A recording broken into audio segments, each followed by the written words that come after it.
قرآن پاک کی تلاوت کر رہے تھے تو اس تلاوت کی نا آواز گونجی، کہاں تک پہنچی؟ ابو جال بے کسی جھاڑی میں چھپ کے حضور کا قرآن سننے لگا۔ سریلی اتنی تھی، اس میں لطف اتنا تھا، ابو سفیان بھی آ گئے، کسی جھاڑی میں چھپ کے قرآن سننے لگے۔ اخنس بن شریک بھی آ گیا، تھوڑا نہیں سنا، ساری رات ہی حضور کی تلاوت سنتے ہیں، ساری رات تلاوت۔ صبح ملاقات ہوگی، تو کدھر آیا تھا، تو کدھر آیا تھا، تو آج کے بعد نہ آئے کوئی بھی، لیکن کہتے ہیں اگلے دن سوئے تو بے چین کیا حضور کی آواز میں، پھر اٹھے، تینوں آ کے پھر مختلف جگہوں پہ بیٹھ گئے، سویرے پھر ملاقات ہو، آج کے بعد نہیں آنا، تو بھی نہ آنا، تو بھی نہ آنا، پر کہاں چین لینے دے حضور کی میٹھی آواز، کہاں چین لینے دے حضور کی میٹھی آواز۔ تینوں پھر اٹھ گئے، کئی دن آتے رہے، ایک دن طے ہوا کہ آج کے بعد بالکل نہیں آنا، جو آئے گا سزا ملے گی، ہو گئی بات طے۔ کچھ چیزوں سے دل سخت ہوتا ہے، جو لوگ دنیا داری کی اور فضول باتیں زیادہ کرتے ہیں ان کا دل سخت ہو جاتا ہے،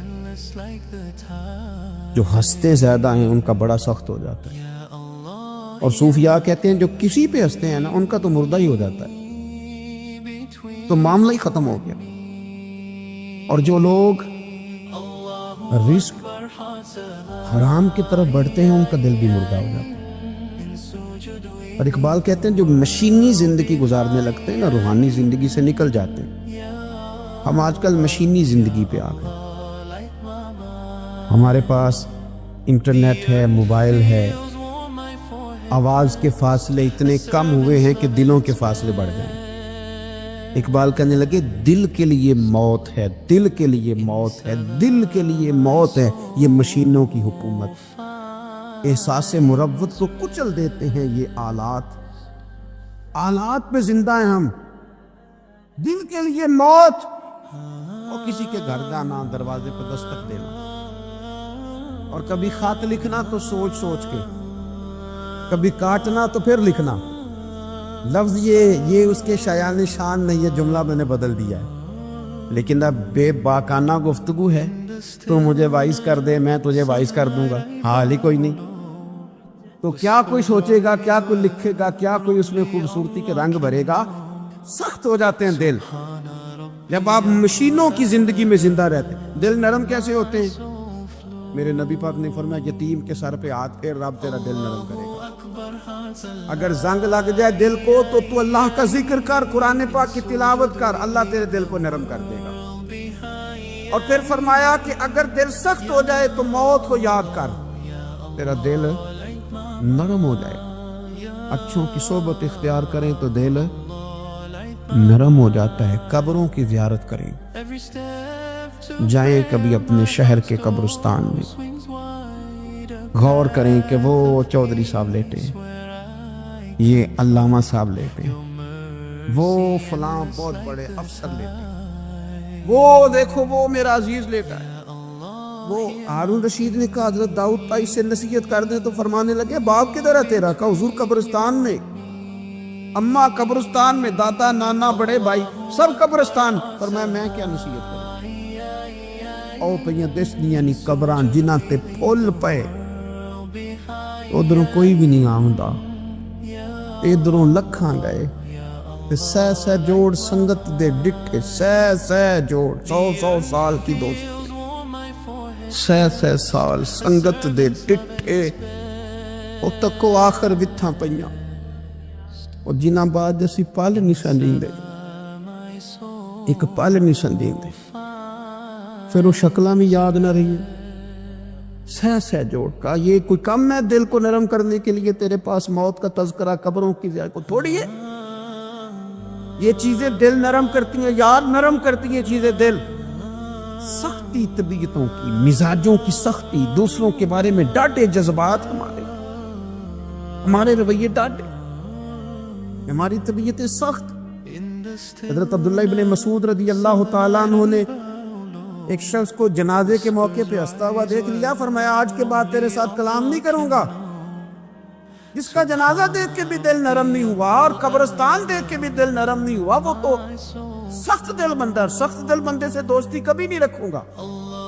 میں تو درد دل والوں سے پیار کروں گا، تیرے ساتھ میں کلام نہیں کرتا۔ تو کس طرح کا شخص ہے بھائی جسے یہاں آ کے بھی ہنسی آ رہی ہے، مذاق سوچ رہا ہے؟ تو دل کی نرمی میرے نبی پاک صلی اللہ علیہ وسلم نے نا دل پر، ہم نے نا کپڑوں پر بڑی محنت کی، ہم نے چہروں پر بڑی محنت کی، ہم نے اپنے ظاہر کو سنوارنے پر بڑے، ہم نے اپنے حق میں بڑے بڑے لفظ یاد کیے، بڑی کہانیاں یاد کی، پر دل کے لیے محنت، اس پر محنت ہی نہیں کی۔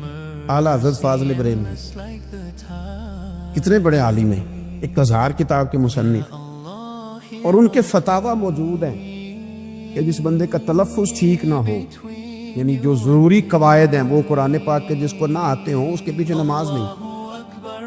جو ہا اور ہا میں فرق نہیں کر سکتا، حمزہ اور عین میں فرق نہیں کر سکتا، وہ الفاظ کا معنی بگاڑ دے گا۔ لیکن اعلیٰ حضرت چونکہ صوفی ہیں، درویش ہیں، علم کے ساتھ تو ایک اور رنگ بھی بیان کرتے ہیں۔ وہ کہتے ہیں یہ نہ ہو کہ صرف تو حروف کے ہیر پھیر میں لگا رہے، صغرے کبرے ٹھیک کرتا رہے، دارابا یادرب کے چکر میں پڑا رہے، اور دل پر تو توجہ ہی نہ دے۔ فاضل بریلوی رحمۃ اللہ علیہ فرمانے لگے کہ 2 علماء نے قرآن ایک درویش کے پیچھے نماز پڑھی تو مستحب جو قواعد تھے نا جن کے بغیر نماز، وہ ٹھیک نہیں تھے ذرا ان کے، تو وہ کہنے لگے دیکھا جی اتنے بڑے پیر صاحب ہیں اور ان کی تو قرات ہی ٹھیک نہیں، تلفظ ہی ٹھیک نہیں۔ حالانکہ لفظ تاثیر سے بنتے ہیں، تلفظ سے نہیں، لفظ تاثیر سے بنتے ہیں، تلفظ سے نہیں۔ اہل دل آج بھی ہیں اہل زبان سے آگے۔ انہوں نے کہا جی بابا جی کا تو تلفظ ہی ٹھیک نہیں۔ اعلیٰ حضرت نے لکھا ہے ملفوظات شریف میں، فرماتے ہیں پھر وہ نہ نہانے کے لیے چلے گئے نماز پڑھ کے فارغ ہو کے، تو وہ پانی میں اتر گئے تو شیر ان کے کپڑے اٹھا کے لے گیا۔ اب کتنی کو دیر پانی میں رہتے ہیں، نکلے بھی تو کیسے نکلے، شرم آتی ہے۔ مختصر لباس پہن کے وہ غسل کرنے کے لیے گئے تھے، اب پانی میں سردی، کتنی کو دیر بندہ پانی میں رہے۔ لوگوں نے آ کے کہا حضور وہ آپ کے مہمان تو الجھ گئے، بڑے بری طرح پھنس گئے، مہربانی فرمائے ان کو تو بچائیں، وہ تو سخت الجھن میں۔ کہ کیا ہوا؟ کہنے لگے وہ شیر کپڑے لے گیا اور وہ پانی میں کچھ تو ہونا چاہیے۔ تو وہ بزرگ گئے، جا کے نہ دور کھڑے ہو کے شیر کو آواز دی، شیر کو۔ حضور کے صحابی تھے نا حضرت سفینہ، قافلے سے رستہ بھول گئے، ایک سائیڈ پہ ہو گئے تو سامنے شیر آ گیا۔ میں نے کہا ہے لیکن جب آ جائے تو، جب شیر سامنے آ جائے، جب سامنے آ جائے پھر پتہ چلتا ہے کہ یہ تو واقعی آ گیا ہے، پھر انداز اور ہوتا ہے۔ حضرت سفینہ کے سامنے شیر ہی آ گیا، مشکات میں شیر آیا۔ اب کوئی بھاگتا ہے، کوئی چڑھتا ہے درخت پہ، کوئی لکڑی اٹھاتا ہے، کوئی اسلحہ پکڑتا ہے۔ حضرت سفینہ فوراً بولے، کہنے لگے شیر ذرا خیال کرنا میں رسول اللہ کا غلام ہوں۔ پھر آکھیا شیر سفینہ تائی جا رہا یا راہ جاندے، اور جڑے غلام رسول اللہ دے اسی غلام ہونا دے۔ شیر دم ہلاتا رستہ چھوڑ گیا، اور بابا جی بھی گئے۔ فاضل بریلوی کہتے ہیں شیر کو آواز دی، شیر دوڑا آیا، آگے کہنے لگے وہ ہمارے مہمانوں کے کپڑے لے گیا، تجھے شرم نہیں آتی؟ تو شیر کپڑے اٹھا کے واپس لایا۔ ان علماء کو، حضرات علماء کو کپڑے پیش کیے، جب ان کو پیش کیے تو پیش کرتے ہی بزرگ پھر فرمانے لگے، کہنے لگے مولانا تم نے لفظ سیدھے کیے ہیں، میں نے دل سیدھا کیا ہوا ہے۔ تم نے محنت کر کے نا لفظ ٹھیک کیے ہیں، لیکن میں نے دل ٹھیک کیا ہے۔ دل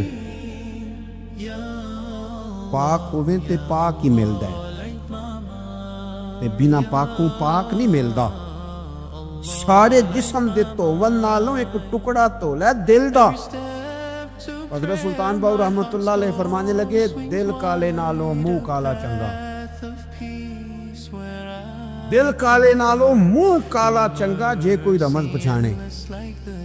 اگر کسی کو بات کی سمجھ آئے، دل نہیں سیاہ ہونا چاہیے، منہ ہو بھی جائے تو کام چل جاتا ہے۔ تو اپنی دل کی صفائی پر دیکھیں میرے نبی پاک علیہ وسلم نے ارشاد فرمایا کہ رب نہ تمہارے مال دیکھتا ہے نہ چہرے دیکھتا ہے، رب تو تمہارا دل دیکھتا ہے۔ اور امام غزالی حدیث لائے ہیں، حضرت عمر فاروق رضی اللہ تعالیٰ عنہ فرماتے ہیں کسی نے حضور صلی اللہ علیہ وسلم سے پوچھا کہ رب آسمانوں میں کہ زمینوں میں؟ جلوے تیری ذات کے کو بکو ہیں، جدھر دیکھتا ہوں ادھر تو ہی تو ہے۔ اللہ زمینوں میں کہ آسمانوں میں؟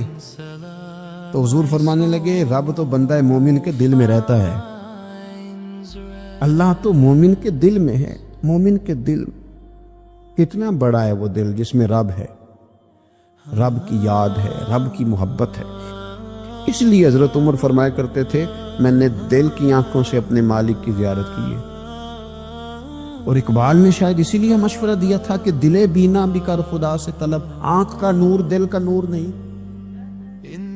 اللہ سے آنکھوں والا دل مانگ، اندھا نہ ہو جائے کہیں تیرا دل۔ دل بینا بھی کر خدا سے طلب، آنکھ کا نور دل کا نور نہیں۔ عزیز بھائی اللہ کے جلوے، لیکن ایک بات ذہن میں رکھنا، کسی گلاس میں تھوڑی سی غلاظت ہو نا، دودھ تو دور رہا، شہد تو دور رہا، اس میں کوئی پانی بھی نہیں پیتا۔ تھوڑی سی غلاظت ہو اور آپ کی آنکھوں کے سامنے وہ غلاظت دھل بھی گئی، صاف بھی ہو گئی، شرعی تقاضے پورے ہو گئے، پھر بھی کچھ لوگ کہتے ہیں میری طبیعت نہیں مانتی، میرا دل نہیں مانتا۔ صحیح کہہ رہا ہوں میں؟ او بھائی اتنی سی غلاظت گلاس میں تھی اور سادہ پانی نلکے کا، تو اس میں پینا پسند ہی نہیں کرتا۔ اور اگر دل غلاظت سے بھرا ہو تو رب کی محبت وہاں آئے گی، خدا اپنا قرب وہاں رکھے گا؟ کسی سے جلنا، کسی سے حسد کرنا، کسی کے بارے میں عداوت رکھنا، کچی بولیاں بولنا۔ اور اب تو اتنا عجیب حال ہو گیا، جماعتوں کے بارے میں برا خیال کرتی ہیں۔ خانقاہوں اور آستانوں کا یہ حال ہے کہ سبق پڑھایا جاتا ہے دوسرے کے خلاف، بس ہم ٹھیک ہیں۔ یہ تصوف ہے کہ میرا تو ٹھیک ہے؟ طریقت تو یہ تھی کہ میں ٹھیک نہیں، باقی سارا زمانہ ٹھیک ہے۔ تو کس چکر میں پڑا ہوا ہے؟ اعلیٰ حضرت فاضل بریلوی رحمۃ اللہ تعالیٰ علیہ کے ایک درویش تھے، تو فاضل بریلوی رحمۃ اللہ سے کہنے لگے میں نے مرید ہونا ہے۔ فرمانے لگے پتر جلدی نہ ہو، جا سارا زمانہ دے، اگر کوئی میری طرح کا مل گیا، مجھ سے بہتر مل گیا تو پھر میرے ساتھ وعدہ کر وہیں رہ جانا، ہاں اگر تیرے خیال میں نہ ملا تو پھر آنا، جا گھوم زمانہ دیکھ۔ یہ کیا بات ہوئی؟ کیا آپ نفی کرنے لگے سارے زمانے کی اور کہیں صرف میں ہی ٹھیک ہوں، فقط میں ہی ٹھیک ہوں؟ یہ طریقت ہے؟ اور تصوف والے تو لوگ یہ کہا کرتے تھے میں تے بندہ ٹھگ جلو کو، میں تے بندہ چور، اور جس دا خلقت کلمہ پڑھ دی او محمد ہور۔ وہ لوگ تو نفی کرتے تھے، وہ لوگ تو نفی کرتے تھے اپنی، کہتے تھے میں کوئی شے نہیں، میں تے بندہ ٹھگ جلو کو، او میں تے بندہ چور۔ میاں محمد بخش صاحب رحمۃ اللہ علیہ ایک عالم نگار نے لکھا تھا کہ وہ کچھ لوگ نا سکھ ہندو یہاں رہتے تھے، تو ان کا نام محمد تھا چونکہ، تو بات کو شبہ پڑ گیا کہ شاید جن کا لوگ کلمہ پڑھتے ہیں نا مسلمان، معاذ اللہ یہ وہ والے ہیں۔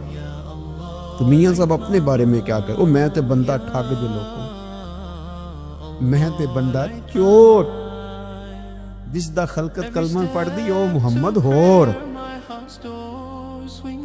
او میں تو ایک ٹھگ ہوں۔ حضرت میاں شیر محمد صاحب شرک پوری رحمت اللہ علیہ سرتاج ہیں اولیاء کے، پیر سید اسماعیل شاہ صاحب بخاری حضرت کرما والا شریف والے، وہ کہتے ہیں میں بیعت ہونے کے لیے جب شرک پور شریف آ رہا تھا تو رستے میں مجھے ایک بزرگ مل گئے، انہیں کہنے لگے کدھر جا رہے ہو؟ کون ہو؟ میں نے کہا میں سید ہوں اور میاں صاحب سے بیعت ہونے جا رہا ہوں۔ تو مجھے کہنے لگے وہ تو دنیا دار ہے، جیبوں میں ہاتھ ڈالتا ہے لوگوں کی، تو سید ہو کے رائن کے پیچھے کیا لینے جا رہا ہے؟ جیڑا بلے نو سید آکھے دوزخ مل نہ سزائیں، جیڑا بلے نو رائیں آکھے او جنت پینگا پائیں، کیونکہ رانجا رانجا کر دی نی میں ہوں آپ ہی رانجا ہوئی۔ رانجا آخن ساریاں مینوں پیر نہ آکھے کوئی، وہ تو کدھر جا رہا ہے؟ کہتے میں نے کہا بابا زیادہ باتیں نہ کر، ناراض ہو جاؤں گا۔ کہتے بابے نے کئی دفعہ راستے میں مجھے منع کیا، نہ جانا نہ جانا، فلانی جگہ چلا جا فلانی جگہ، لیکن میں چلا گیا، میری طلب صادق تھی۔ جب میں باہر جا کے بیٹھا تو اندر سے بلاوا آیا کہ میاں صاحب نے بولا، اندر گیا تو یہ تو وہی بابا جی ہیں جو مجھے روک رہے تھے۔ تو میاں جی خود ہیں، حضرت میاں صاحب کہنے لگے بیلیا تینوں بڑا موڑیا پر تو مڑے ہی نہیں۔ وہ تو روکتے تھے، اپنی نفی کرتے تھے۔ دل صاف دوسرے کے بارے میں، نظریہ صاف، کسی کے بارے میں خیر کا جملہ، کسی کی وکالت کرنا، کسی کا عیب چھپانا، کسی کے بارے میں اچھے لفظ بولنا، یہ مومن کی شان ہے۔ مومن کا دل ایسے سونا، میرے نبی پاک صلی اللہ تعالی وسلم نے فرمایا کہ میرا زید بن حارثہ ہے، اس کا دل اللہ نے نور ایمان سے بھر دیا ہے، ایمان سے دل بھر دیا رب تعالیٰ نے۔ ایک دن صبح صبح حضور نے پوچھا، اور داتا صاحب نے اس کو لکھا ہے، نبی پاک نے پوچھا آج تم نے صبح کس طرح کی؟ عرض کی یا رسول اللہ اس حال میں کہ میں پکا مومن ہوں۔ حضور نے فرمایا تو پکا مومن ہے کس طرح؟ کہنے لگے یا رسول اللہ میں اس طرح کا مومن ہوں کہ سونا اور مٹی میرے لیے برابر ہے، پیسے آ جائیں تب بھی کوئی ٹینشن نہیں، نہ آئے۔ حضرت زید بن حارثہ رضی اللہ تعالیٰ عنہ عرض کرنے لگے سونا اور مٹی برابر ہے، کوئی پرواہ نہیں۔ تو حضور نے فرمایا تیرے ایمان کی دلیل؟ عرض کرنے لگے یا رسول اللہ میرے ایمان کی شان اور دلیل یہ ہے کہ میں یہاں زمین پہ بیٹھ کے نظر اٹھاؤں تو میری نظر اللہ کے عرش تک جاتی ہے، میں بتا سکتا ہوں کہ جنتی جنت میں جا رہے ہیں اور راضی ہیں، جہنمی جہنم میں جا رہے ہیں اور چیخ رہے ہیں، میں بتا سکتا ہوں۔ حضور نے فرمایا پھر اس کی حفاظت کر، پھر اس جذبے کی حفاظت کر۔ جب دل صاف ہو، نور ایمان سے بھرا ہوا ہو، علم لدنی کب آتا ہے؟ علم لدنی نیک آدمی کو ملتا ہے، جب بندہ متقی پرہیزگار ہو نا، ناجائز نہ کھائے، ناجائز نہ دیکھے، ناجائز نہ بولے، تو پھر اللہ تعالیٰ اسے علم کا نور دیتا ہے۔ جو لوگ کہانیوں میں الجھ جاتے ہیں نا، زیادہ باتیں کرتے ہیں، زیادہ گھومتے ہیں، زیادہ سازشی عناصر کا شکار ہوتے ہیں، ان کے تو حافظے کمزور ہو جاتے ہیں، یاد ہی نہیں رہتا، باتیں اتنی کرتے ہیں پتہ نہیں سویرے کیا کہا تھا، دوپہر کو کیا کہہ رہے ہیں۔ جب انسان کا دائرہ کار تقوی والا ہو، پھر اس پر علم کی روشنی کھلتی ہے، پھر دروازے کرم کے کھلتے ہیں، اپنے دائرے محدود کر لیے جائیں۔ سوچیں، میں بڑے بڑے لوگ آپ کو زندگی میں ملیں گے، مشورے دیں گے، وہ جناب آپ کو پتہ ہی نہیں آپ کتنے بڑے ہیں، آپ فلانی جگہ کھڑے تھے، فلانے کے ساتھ ہنس رہے تھے، یہ آپ کو خراب کرنا چاہتے ہیں، کسی تکبر میں مبتلا کرنا چاہتے ہیں۔ آپ زمین پہ رہیں تاکہ زمین والوں سے رشتہ مضبوط رہے، دل کی صفائی، دل صاف ہو، کوئی حسد نہیں، کوئی کینہ نہیں۔ پتہ ہے سب سے بڑی بیماری کیا ہے بندے کی؟ خوفناک علامت کیا ہے دل کے بیمار ہونے کی؟ کہ کوئی بندہ بیماری میں ہے اور ادھر ایک بندہ اس کو دیکھ کے خوش ہو رہا ہے، کسی کو زوال آ گیا ہے، کاروبار ڈوب گیا ہے اور یہ دیکھ کے خوش ہو رہا ہے۔ مر گیا اس کا دل، مردہ ہے، اندر کوئی دل نہیں اب۔ یعنی ایک بندہ رسوا ہو گیا اور یہ خوش ہو رہا ہے، دیکھا میں نے نہیں کہا تھا۔ جب کوئی کسی کی رسوائی، کمزوری اور کسی کے زوال پر راضی ہونے لگے تو پھر سمجھ لے کہ اس کا حال اتنا برا ہو گیا ہے کہ اب یہ اخلاقی طور پر مردہ زندگی گزار۔ ہمارا اب یہ حال ہے کہ ہم لوگوں کے دکھوں پر ہنسنے لگے، ہم کسی کے ہاں کوئی شخص تکلیف میں آتا ہے تو ہم اس کو کہکوں میں اڑاتے ہیں۔ یارو، اللہ تبارک و تعالیٰ کے ساتھ انسان کا جو رشتہ ہے اس میں انسان کی کچھ کمزوریاں آڑے آتی ہیں، گناہ ہو جاتے ہیں، غلطیاں ہو جاتی ہیں۔ ان غلطیوں کے بعد اپنے رب کریم کے ساتھ اپنے تعلق کو مضبوط کرنے کے لیے اللہ رسول نے جو ہمیں وظیفہ دیا اس کو استغفار کہتے ہیں۔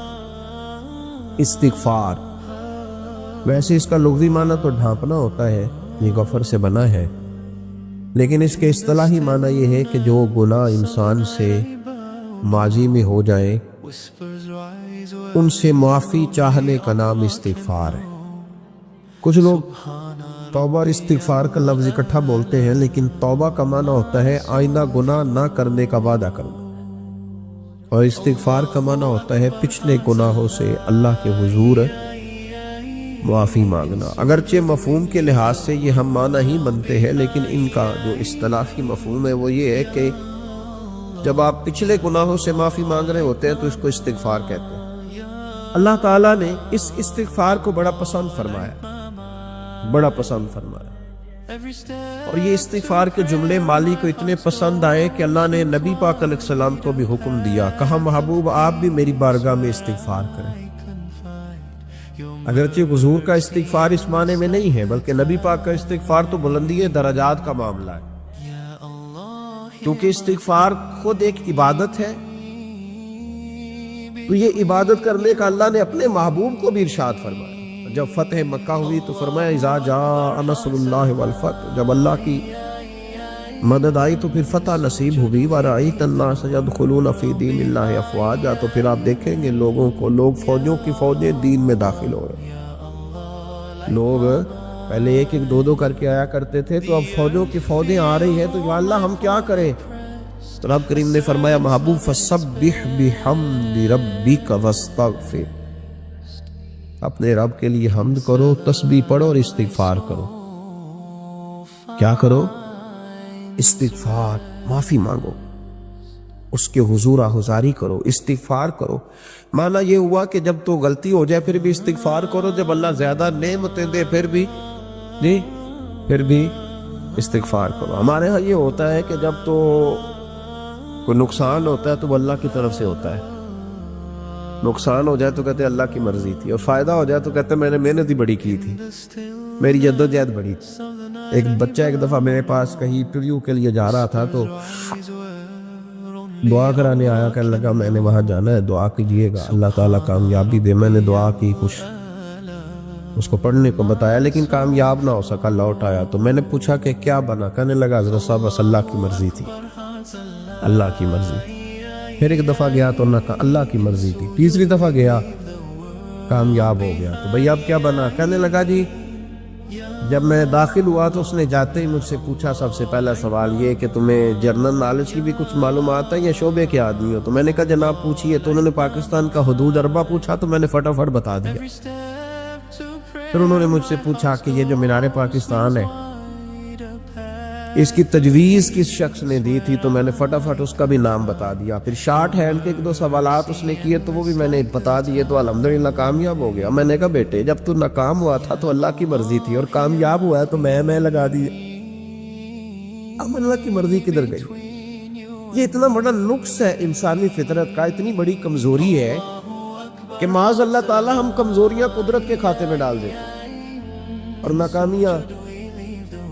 ناکامیاں قدرت کے کھاتے میں، اور کامیابیاں کیا تماشا۔ حالانکہ ہونا یہ چاہیے تھا کہ جہاں انسان کمزور پڑے تو کہے میری غلطی تھی، میری غلطی تھی۔ صوفیاء یہ سبق دیتے ہیں، اللہ کے بندے یہ پیغام دیتے ہیں کہ جب تو کہیں ناکام ہو جائے تو سمجھ جائے تیری، اور جب تو کامیاب ہو جائے تو سمجھ رہے اللہ راضی ہو گیا تھا، اللہ نے رحمت کر دی، اس نے فضل کیا۔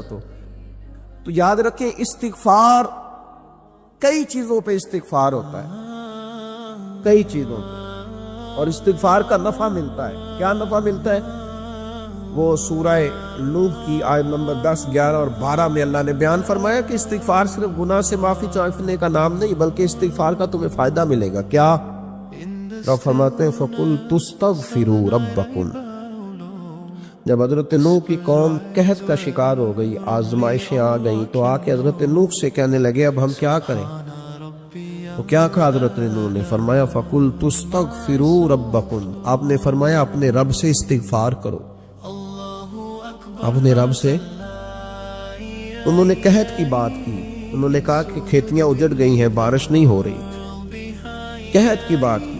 آپ نے کیا کہا؟ استغفار کرو، کیوں کہ انہو کان غفارا، بے شک اللہ بڑا ہی بخشنے والا۔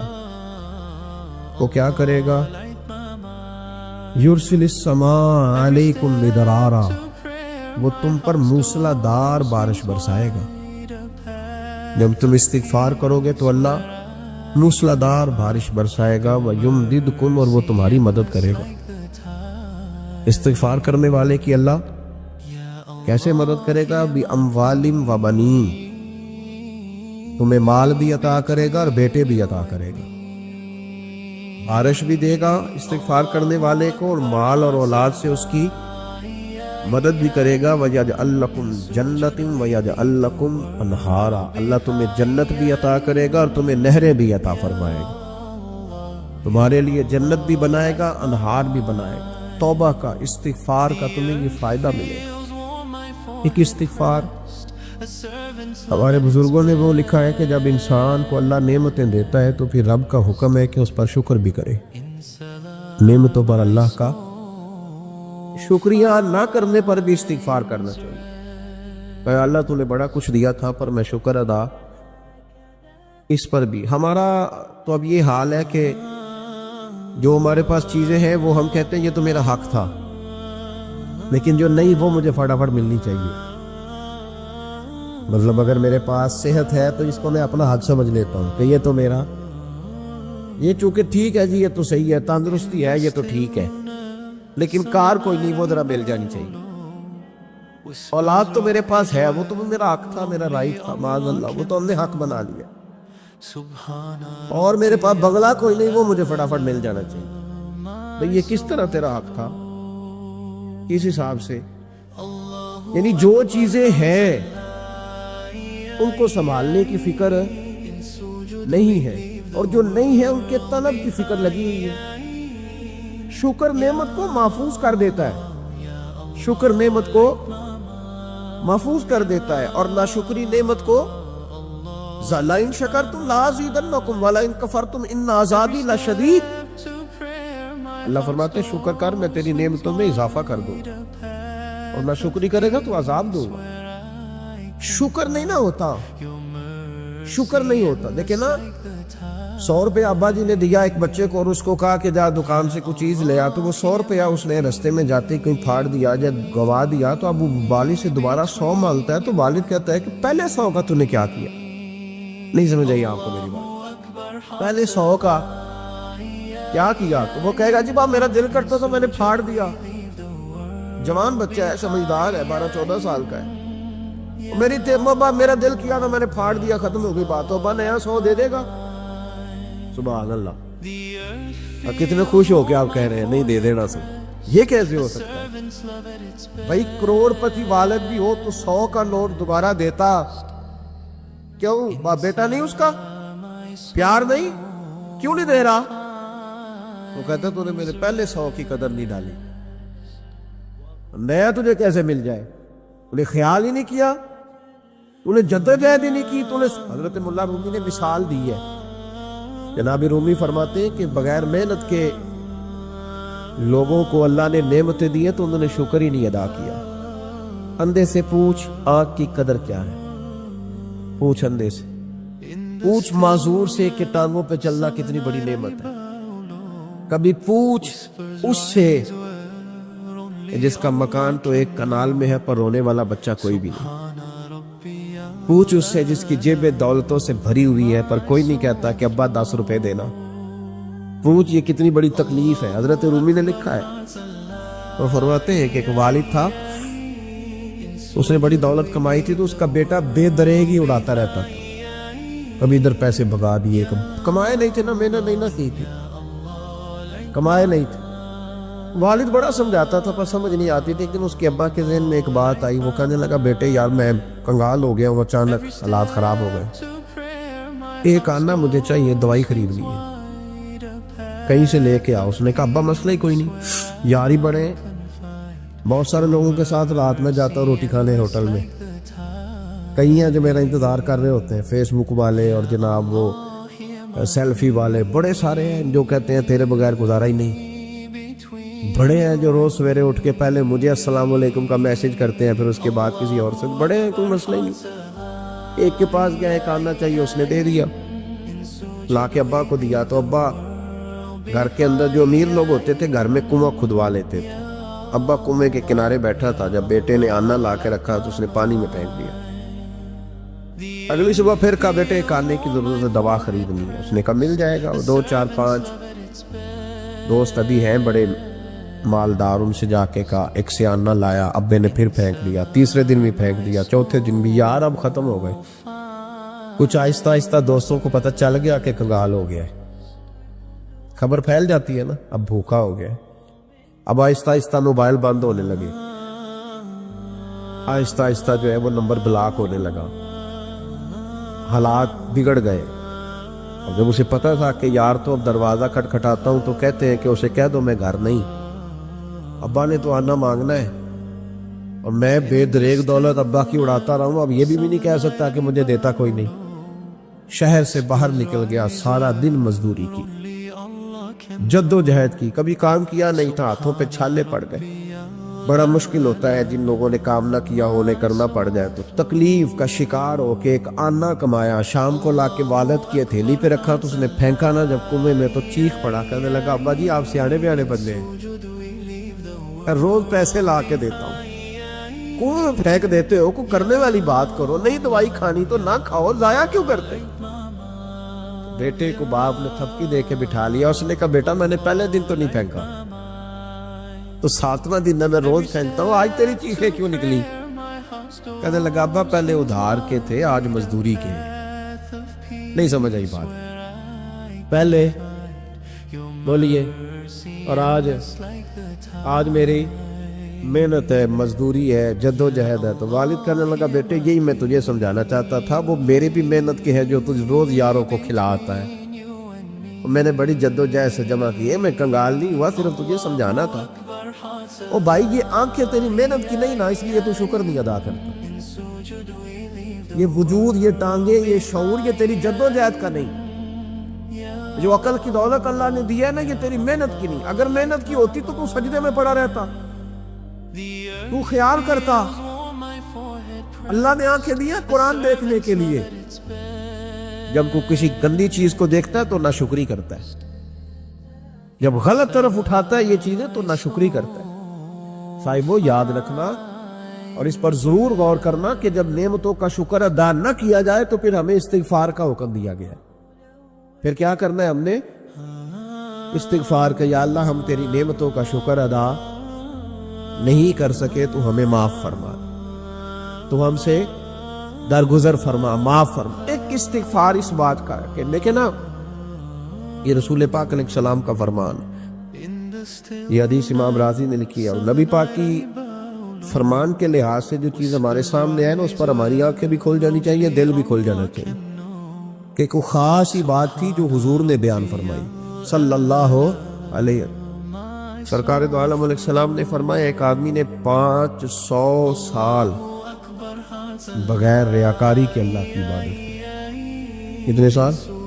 5 سال نہیں ہوتی بغیر ریاکاری۔ تہجد پڑھنے والا جب تک 6 لوگوں کو بتانا نہ دے تہجد پڑھی ہے، اتنی دیر تو تہجد آگے بڑھتی نہیں، کم از کم 6 بندوں کو پتہ ہونے چاہیے۔ اور میرے جیسے حاجی نمازیوں کا تو دل کرتا ہے کہ وظیفے پہ بندہ رکھا جائے جو تعریفیں کرے صبح و شام۔ بھائی صاحب کی کیا بات ہے، حضرت صاحب کی وظیفہ دیں گے اس کو مہینے کا، وہ تعریف کرے کھول کے کہ آپ کی بڑی بات۔ یہ مرض ہے، تعریف سننا نا یہ بیماری ہے، اس نے جھوٹ کو جنم دیا ہے، بہت بڑا مرض ہے۔ حضرت سعدی نے اس پر بہت بڑے مقالہ جات لکھے اور فرماتے ہیں یہ مرض کچھ لوگوں میں بہت زیادہ ہوتا ہے۔ ایک امیروں میں، امیر لوگ ناراض نہ ہو جائے پر انہوں نے کہا ہے تو کوئی حکمت ہوگی نا، امیروں میں تعریف سننے کا مرض بہت زیادہ ہوتا ہے۔ فرماتے ہیں ایک بادشاہوں میں اور تیسرا عورتوں میں، ان میں یہ بیماری بہت زیادہ ہوتی ہے۔ امام غزالی رحمۃ اللہ علیہ وصال کر گئے، ایک آدمی آپ سے بڑی محبت کرتا تھا، وہ کہتا مجھے امام صاحب خواب میں ملے، تو میں نے کہا حضور انتقال کے بعد آپ پہ کیا گزری؟ تو فرمانے لگے میں نے اپنے رب کو بڑا ہی کریم پایا ہے، میں نے اپنے مالک کو بڑا ہی مہربان پایا ہے، وہ بڑا معاف کرنے والا ہے۔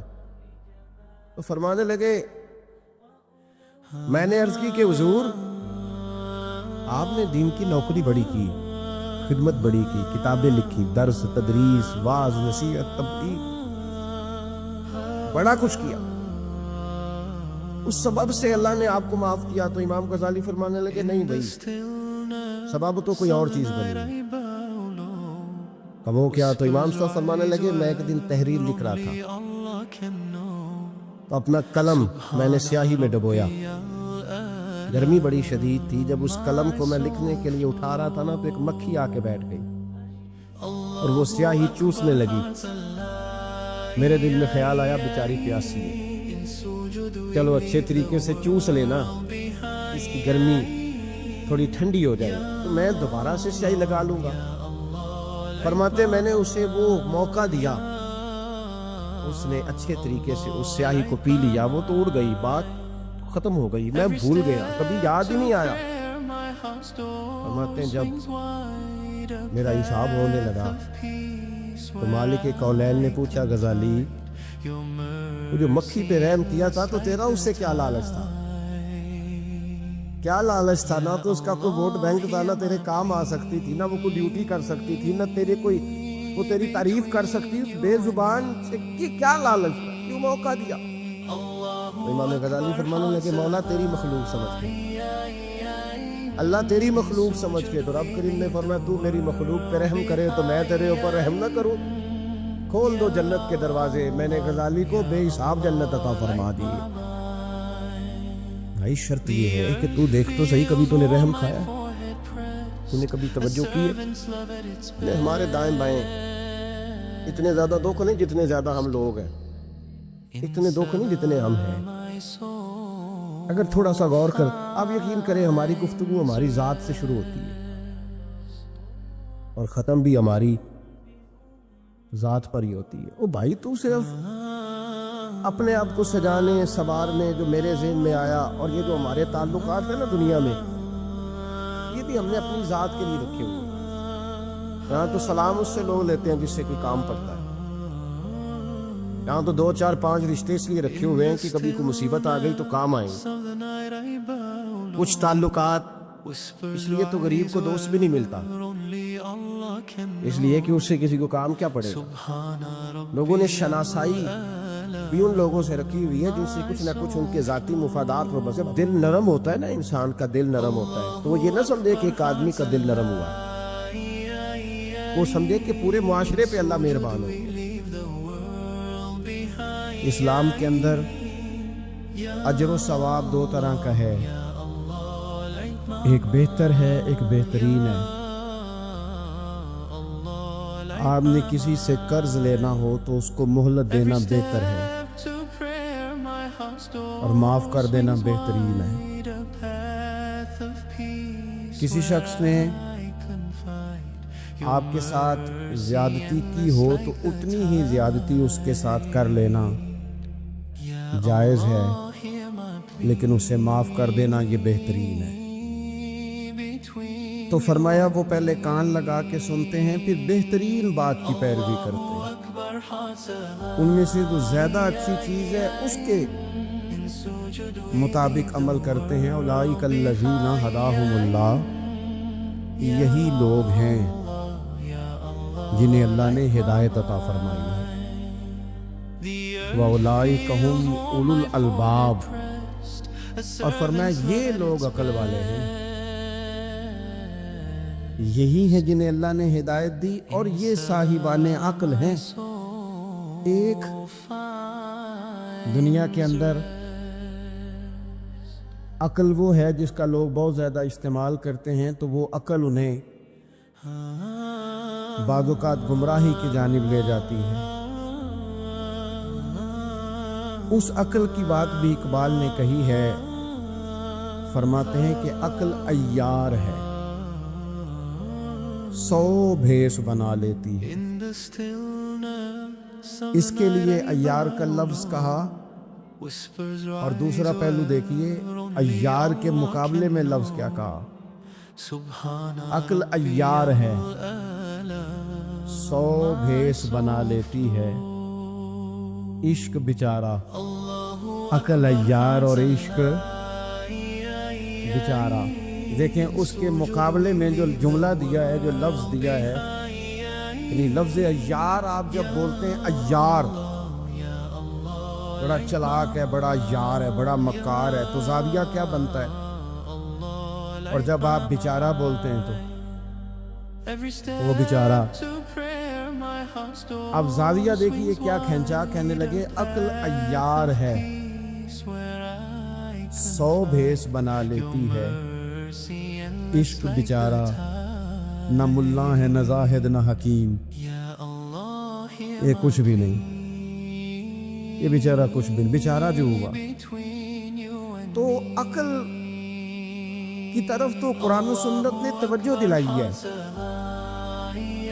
لیکن عقل سے مراد ہے فہم ہو، فراست ہو، حلم ہو، بردباری ہو، عاجزی ہو، غور فکر کرنے کا مزاج ہو، کسی چیز کو پورے شعور کے ساتھ بندہ قبول کرے۔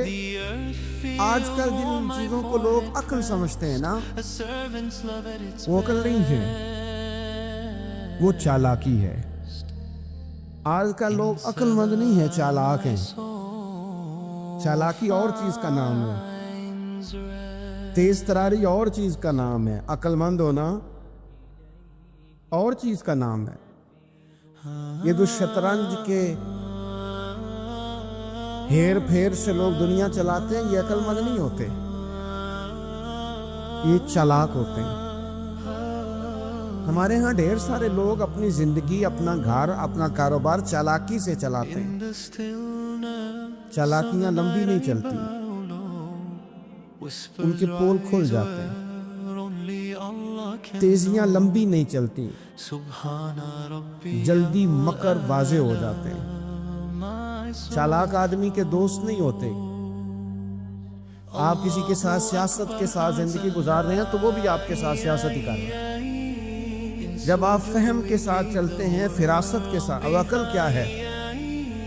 نبی پاک صلی اللہ تعالی علیہ وسلم نے فرمایا، کسی نے پوچھا یا رسول اللہ صلی اللہ علیہ وسلم بہترین مومن کون ہوتا ہے؟ تو نبی پاک علیہ الصلوۃ والسلام نے فرمایا جس کا اخلاق زیادہ اچھا ہو۔ یا رسول اللہ عقل مند کون ہوتا ہے؟ تو نبی پاک علیہ السلام نے فرمایا عقل مند وہ ہوتا ہے جو موت کو کثرت سے یاد کرے اور اپنی آخرت کی تیاری کرے۔ یہ عقل ہے، یہ شعور ہے۔ لیکن وہ چالاکی کے ساتھ دنیا داری میں بڑا اپنا نام بنا لے، بڑے پیسے جمع کر لے، بڑا جناب گھروندہ تیار کر لے، تو یہ چالاک ہے، عقل مند نہیں۔ فہم والے بنے، شعور والے بنے، اپنی زندگی فہم کے ساتھ گزاریں۔ آپ اپنے شعور کی بلندی کی طرف بڑھیں، اپنے بچوں کو تیز نہ کریں، چالاک نہ کریں۔ ایک درویش سے میری ملاقات ہوئی تو ان کے وہ بڑے بھولے بھالے تھے، ان کے بچے بھی بھولے بھالے تھے۔ میں نے سارے خاندان میں سب بھولے بھالے لوگ دیکھے، تو میں نے ان سے کہا کہ یہ کیا ماجرا ہے؟ تو کہنے لگے ہمارے دادا جی نے دعا کی تھی کہ یا اللہ میرے بچے چالاک نہ ہوں، یہ شاطر نہ ہوں، تیزیاں نہ کرنی آتی، یہ بھولے ہوں، درویش ہوں، سادہ ہوں۔ اولاد شعور تیز تراک ہو جائے نا، چالاک شاطر ہو جائیں، تو وہ تو ماں باپ کو بھی روز کوئی نہ کوئی کہانی سناتے ہیں، وہ تو اپنے دائیں بائیں بھی کوئی نہ کوئی نیا قصہ ہی بیان کرتے ہیں۔ عقل مند بنے، شعور والا انہیں بنائیں، انہیں اچھے برے کی تمیز سکھائیں۔ یعنی شعور، چلاک آدمی تو حلال حرام کی پرواہ نہیں کرتا، بس وہ دیکھتا ہے میں نے پارٹی کو قابو کیسے کرنا ہے۔ لیکن عقل مند وہ ہوتا ہے جو دیکھے کہ یہ میرے لیے جائز ہے کہ ناجائز ہے، محنت سے کام کرے، شعور سے کام کرے، لیکن لقمہ حرام کبھی اپنے گھر داخل نہ ہونے دے۔ یہ شعور ہے، یہ بلندی ہے۔ یعنی شعور یہ ہے کہ اسے پتا چلے کہ یہ حق میرا ہے، یہ میرے بھائی کا ہے، یہ حق میرا ہے، یہ میرے ملازم کا ہے، یہ حق میرا ہے، یہ میرے پڑوسی کا۔ یہ شعور ہے۔ اور چالاکی کیا ہے کہ وہ تیزی دکھائے اور سب کا مال ہڑپ کر کے اپنے گھر لے آئے اور کسی کو پتہ بھی نہ چلنا دے۔ یہ چالاکی ہے۔ چالاک نہ بنے، باشعور بنے، فہم والے بنے۔ میرے نبی پاک صلی اللہ تعالیٰ علیہ وسلم پر اللہ تعالیٰ نے جو قرآن مجید کتاب نازل کی تو 300 کے لگ بھگ آیات قرآن پاک میں ایسی ہیں جن کا زیادہ مطالعہ ہے، وہ زیادہ جمع کر لیں گے۔ 300 کے قریب آیات ایسی ہیں جس میں اللہ تعالیٰ نے عقل اور شعور کی طرف بڑھنے کا حکم دیا ہے۔ فرمایا عقل والو غور کرو، تم دیکھتے نہیں زمین و آسمان میں اختلاف ہے، رات اور دن آتے جاتے ہیں، اس میں غور کرو، اس میں نشانیاں ہیں پر ان کے لیے جو عقل رکھتے ہیں، جو شعوری بلندی رکھتے ہیں، تیزی نہیں، چالاکی نہیں، شاطر پن نہیں۔ ابو جہل جو تھا نا وہ بیوقوف آدمی نہیں تھا، دور دراز سے لوگ اس کے پاس اپنے مقدمات کا فیصلہ کرانے آتے تھے، چالاک آدمی تھا، اتنی زبردست بات کرتا تھا، اتنی اچھی باتیں سناتا تھا کہ لوگ لوٹ پوٹ ہوتے تھے، گھنٹوں بیٹھ کے لوگ اس کی بات سنتے تھے، لیکن شاطر تھا، عقل مند نہیں تھا۔ اگر عقل مند ہوتا تو اسے نظر آ جاتا کہ وہ دیکھو آفتاب نبوت چمک رہا ہے، وہ غلام ہو جاتا ہے رسول پاک کا، لیکن وہ چالاک تھا، چالاکیاں کرتا رہا، تیزیاں دکھاتا رہا، اس نے اس ترتیب سے اسلام کی مخالفت کی۔ آپ دیکھیں نا، جس رات نبی پاک صلی اللہ علیہ وسلم کو شہید کرنے کا ارادہ ان ظالموں نے کیا ہے تو بڑی پلاننگ کی، ہر قبیلے سے ایک ایک بندہ لے کے آؤ، ہر قبیلے سے، اور اس کے ہاتھ میں تلوار تھماؤ۔ جب ہر قبیلے کا بندہ ہوگا تو اگر معاذ اللہ حضور کو شہید کرنے میں کامیاب ہو گئے تو کسی ایک قبیلے پر الزام بھی نہیں آئے گا اور بنو ہاشم کسی ایک قبیلے کا مقابلہ بھی نہیں کر سکیں گے۔ اس چالاکی سے یہ کبھی لوگوں کی سمجھ میں باتیں نہیں آتی تھی، پر چالاک تھے، اس چالاکی سے یہ دین کی مخالفت کرتے تھے، یہ تیزی دکھا کے مخالفت کرتے تھے، اور جناب صدیق اکبر دفاع کی کوششیں کرتے تھے۔ وہ شعور کے ساتھ، فہم کے ساتھ انہوں نے بھی انداز اختیار کیا نا، انہوں نے چالاکی کی کہ ہر قبیلے سے ایک ایک بندہ، وہ تو اللہ کی حکمت تھی کہ سرکار نے ایک مٹھی میں پکڑ کے مٹی پھینکی تو ان کی آنکھوں کے آگے اللہ تبارک و تعالیٰ نے پردے ڈال دیے، لیکن اس کے مقابلے میں حضرت صدیق اکبر فہم و فراست کا، شعور کا وہ مظاہرہ کر رہے ہیں۔ وہ کیسا بندوبست کرتے ہیں؟ کہتے ہیں اپنے غلام سے کہ 2 اونٹنیاں موٹی تازی، ان کو تم نے لے کے غار کے اس جانب آ جانا ہے۔ اپنے غلام سے کہتے ہیں کہ تم نے ان اونٹنیوں کو وہاں پہنچانا ہے۔ بیٹے سے کہتے ہیں سارا دن کام کاج کے سلسلے میں ادھر ادھر جانا اور کافروں کی باتیں سن کے پہنچانا کہ نیا منصوبہ کیا بنا رہے ہیں۔ اپنی بیٹی سے کہتے ہیں پتر کھانا پکا کے، کل کا باسی نہیں تازہ پکا کے، اور پھر اس کو تیار کر کے، اور بیٹا دن کے اجالے میں نہیں رات کے اندھیرے میں آنا۔ اب یہاں اقبال بولے، اقبال کہنے لگے جب عشق سکھاتا ہے آداب خود آگاہی، عشق بھی ایک عقل دیتا ہے، جب عشق سکھاتا ہے آداب خود آگاہی تو کھلتے ہیں غلاموں پر اسرار شہنشاہی، پھر وہ غلاموں کو بادشاہ بنا دیتا ہے۔ تو کہا رات کو وہاں کھانا پہنچانا، یہ ان کا شعوری فیصلہ ہے، اور رستے میں حضرت صدیق اکبر بھی شعور کا مظاہرہ کرتے ہوئے حضور کو لے کے جا رہے ہیں۔ انہوں نے بھی پلاننگ کی، منصوبہ بندی کی، پر چالاکی سے حضرت صدیق اکبر بھی اپنا شعور استعمال کر رہے ہیں۔ رستے میں ایک شخص ملتا ہے جناب صدیق اکبر کو، یہ شعور ہے، یہ فہم ہے، یہ فراست ہے۔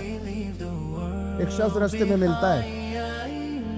عرب کے اندر ایک رواج تھا کہ کبھی کبھی نا کوئی ہادی ساتھ لے لیا جاتا تھا۔ ہادی اس کو کہتے تھے جو رستہ دکھاتا تھا آگے آگے، وہ کوئی تھوڑا بہت نذرانہ لیتے تھے، رقم لیتے تھے، رستہ دکھاتے تھے، کیونکہ رستہ بتانا بڑی دور دور تک آبادی نہیں ہوتی تھی تو پوچھیں گے کس سے اگر بھول گئے تو ایک شخص ساتھ رکھ لیا جاتا تھا۔ رستے میں ایک شخص ملا جو مدینہ شریف سے جا رہا تھا مکہ مکرمہ، حضرت صدیق اکبر کو وہ جانتا تھا، نبی پاک علیہ السلام کا بظاہر آشنا نہیں تھا۔ حضرت ابوبکر صدیق سے پوچھتا یہ کون ہے؟ اب حضرت صدیق اکبر کا شعور دیکھو، وہاں شعور اسلام کی مخالفت میں چلاکی استعمال ہو رہی، یہاں شعور دفاعی اسلام میں استعمال ہو رہا ہے۔ یہ فہم ہے، یہ عقل ہے۔ حضرت صدیق اکبر رضی اللہ تعالیٰ عنہ فوراً سوچنے لگے، فرمانے لگے اگر حضور کا نام بتا دیا یہ تو جاتے ہی فوراً ان کو بتائے گا کہ میں نے نبی پاک کو جاتے دیکھا ہے۔ وہ کہنے لگے کون ہے؟ آپ سوچ میں پڑ گئے یہ کون ہے؟ تو حضرت صدیق اکبر نظریں جھکا کے، ہاتھ باندھ کے حضور کی طرف چہرہ موڑ کے کہنے لگے یہ میرے ہادی ہیں، یہ مجھے رستہ دکھاتے ہیں۔ اب وہ کچے مزاج کا تھا نا، وہ سمجھا مکے سے مدینے کا رستہ دکھاتے ہیں۔ حضرت صدیق اکبر بتا رہے تھے کہ مجھے جنت کا رستہ دکھاتے ہیں، رب کی معرفت کا رستہ دکھاتے ہیں۔ یہ بھی شعور ہے جب عشق سکھاتا ہے، آداب خود آگاہی، پھر کھلتے ہیں غلاموں پر اسرار شہنشاہی۔ عطار ہو، رومی ہو، رازی ہو، غزالی ہو، کچھ ہاتھ نہیں آتا بے آہ و سحرگاہی۔ عجیب بھائی، آپ اپنا شعور اگر صحیح جگہ استعمال کریں تو فہم بن جائے گا، فراست بن جائے گا، فائدہ مند ہو جائے گا، لیکن نہیں، چلاکی کی طرف لوگ بڑھنے لگے، پتے پھینکنے لگے، کہانیاں سنانے لگے۔ کون سا ایشو ہے جس کو آج اٹھایا جائے؟ کون سی بات ہے جس کا پراپوگنڈا کر کے اپنے آپ کو مشہور کیا جائے؟ کیا ہے جو سوسائٹی میں پھینکی جائے بات تو لوگ توجہ کریں گے ہماری سیاسی جماعت کی طرف؟ کیا اس طرح کا ماحول بنایا جائے، کس طرح کر کے پیچ و تاب کیا جائے، کس طرح کر کے لوگ توڑے جائیں، کس طرح بنائے جائیں؟ نہیں، اس طرح لوگ کمزور ہو جاتے ہیں، اس طرح شعور نہیں رہتا قوموں کے پاس۔ میرے نبی پاک صلی اللہ علیہ وسلم کے پاس عبد القیس کا وفد آیا تھا، تو جو عبد القیس ان کا سردار تھا، نبی پاک صلی اللہ تعالی علیہ وسلم کی خدمت میں جب وہ حاضر ہوئے، لاؤبالی فیصلے نہ کریں، فیصلے زندگی میں سوچ کے کریں۔ آپ کسی بھی چیز کے سربراہ ہیں، آپ مسجد کے صدر ہیں یا قبیلے والے آپ سے فیصلہ کراتے ہیں، یا کسی جماعت کو لیڈ کرتے ہیں، یا خاندان والے آپ کو بڑا سمجھتے ہیں، یا کوئی آدمی آپ کو دینی تعارف سے پہچانتا ہے، تو فہم کے ساتھ، دانائی کے ساتھ، حکمت کے ساتھ آپ اس کو لے کے چلیں۔ نبی پاک صلی اللہ تعالی علیہ وسلم نے وفد عبد القیس کے سربراہ سے کہا تھا کہ تمہارے اندر دو خصلتیں ہیں، دو عادتیں تمہارے اندر ایسی ہیں جنہیں اللہ بڑا ہی پسند کرتا ہے۔ یا رسول اللہ کون کون سی؟ فرمایا ایک تو تم عقل والے ہو، اور دوسرا بردبار ہو، حلم والے ہو۔ تم جذباتی فیصلے نہیں کرتے، تمہارے اندر بردباری ہے، ٹھہراؤ ہے۔ یہ دو باتیں، تمہاری سمجھداری اور تمہارا ٹھہراؤ، یہ اللہ کو بڑا ہی پسند ہے۔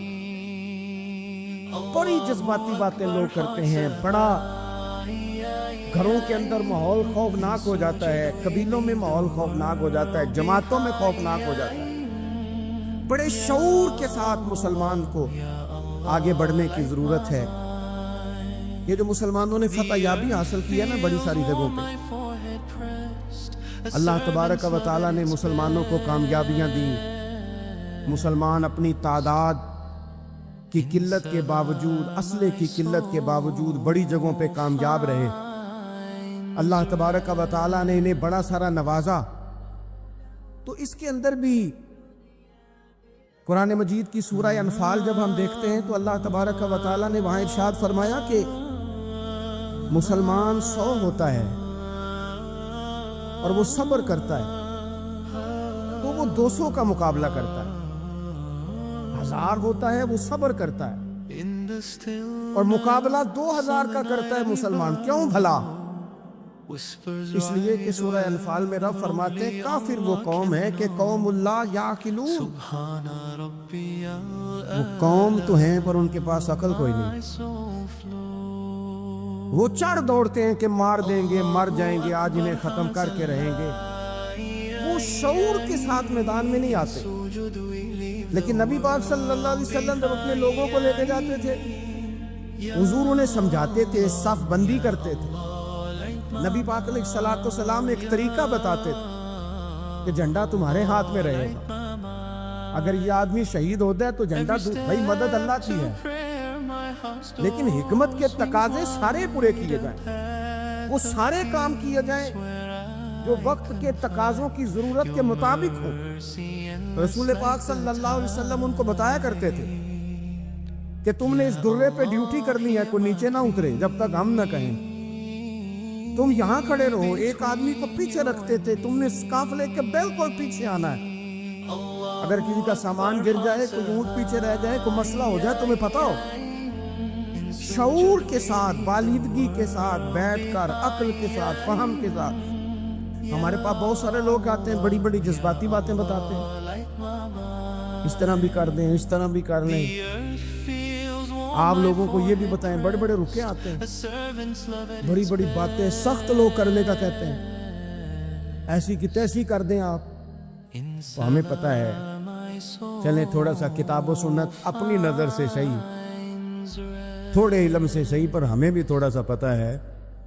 تو میں بہت سارے دوستوں کو کہا کرتا ہوں کہ وہ بھائی چلو ٹھیک ہے، سخت بات نہیں کرتے، جلال میں نہیں آتے، پر اس کا یہ مطلب تو نہیں نا کہ ہمیں پتہ نہیں کسی بات کا۔ نبی پاک صلی اللہ علیہ وسلم نے انسان کو کہا کہ اندر کا بوجھ اتار دے ورنہ تیرے لیے جینا مشکل ہو جائے گا، یہ اتار دے اندر کے سارے بوجھ، یہ جھوٹ کا بوجھ، یہ عداوت کا بوجھ، یہ حسد کا بوجھ۔ اعلیٰ حضرت بریلوی رحمۃ اللہ علیہ ملفوظات شریف میں فرماتے ہیں کہ حسد کرنے والا سامنے والے بندے پہ اعتراض نہیں کرتا، بلکہ حسد کرنے والا اللہ کی تقسیم پہ اعتراض کرتا، وہ کہتے ہیں اسے کو دیا ہے مجھے دینا چاہیے تھا۔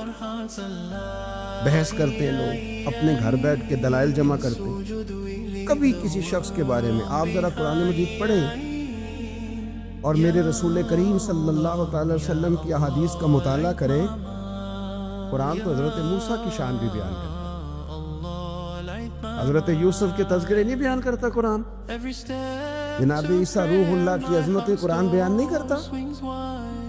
اعلیٰ حضرت بریلوی رحمۃ اللہ علیہ کے سامنے کسی نے شعر پڑھا کہ شان یوسف جو دبی تو وہ بھی اسی در پہ دبی، تو اعلیٰ حضرت فرمانے لگے تمہیں غلطی لگ گئی ہے، میرے نبی کسی کو دبانے نہیں آئے۔ تو بندے بڑے حضرت ہوتے ہیں نا جی، اعتراض تو پڑا ہے، ابھی واٹتے پہ آئے، تو کہنے لگا جی شعر پہ اعتراض کرنا آسان ہے اور شعر کہنا مشکل ہے، تو فرمانے لگے چلو کہہ بھی دیتے ہیں۔ اس نے کہا جی آپ کہیے، تو فرمانے لگے شعر یوں کہو کہ شان یوسف جو بڑی وہ بھی اسی در سے بڑی، شان یوسف جو بڑی تو وہ بھی اسی۔